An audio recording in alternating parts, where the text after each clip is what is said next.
It just evokes the promise of Proverbs 15:1 that says, a gentle answer turns away wrath, but a harsh word stirs up anger. I think you and I, as Christians, we need to check our hearts, because I've just seen so much online and so much in personal conversation where we are stirring up wrath.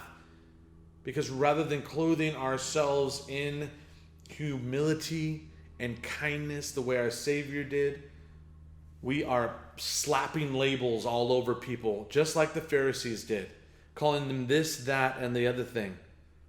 And I was convicted of this recently as I walked out and found this note on my truck parked in my neighborhood. So remember, God told me we are exactly where we're supposed to be, confirmed it through our new friends in that neighborhood. And some neighbor, I don't know who, did a passive-aggressive move and put this on my bumper. Don't, never forget, don't, in red. Notice they used two different pins. Block the sidewalk again.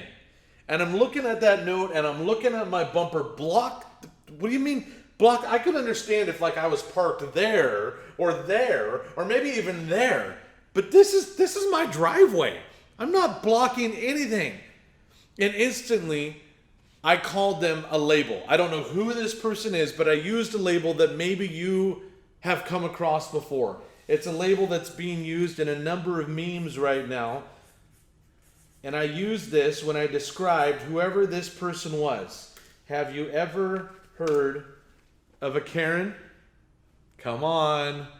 You know what I'm talking about. This is a label that's been made popular through meme. Typically, it's a middle-aged white lady that's getting up in everybody's face and trying to tell them that they need to step off. She is entitled, and she uses her criticism to put people in their place. And I instantly called this person, even though I don't know who they are, I called them a Karen. Right? It fit the label. It totally fit the label, and I slapped that label on that neighbor. And now, the danger of this was that now when we were walking around with our family, we're wondering who that Karen is. As we're meeting new neighbors and friends, my boys were even saying, oh, that person, I wonder if that was the Karen. Oh my gosh. Instantly, I was convicted because I had labeled this neighbor a Karen, even though I don't know who they were.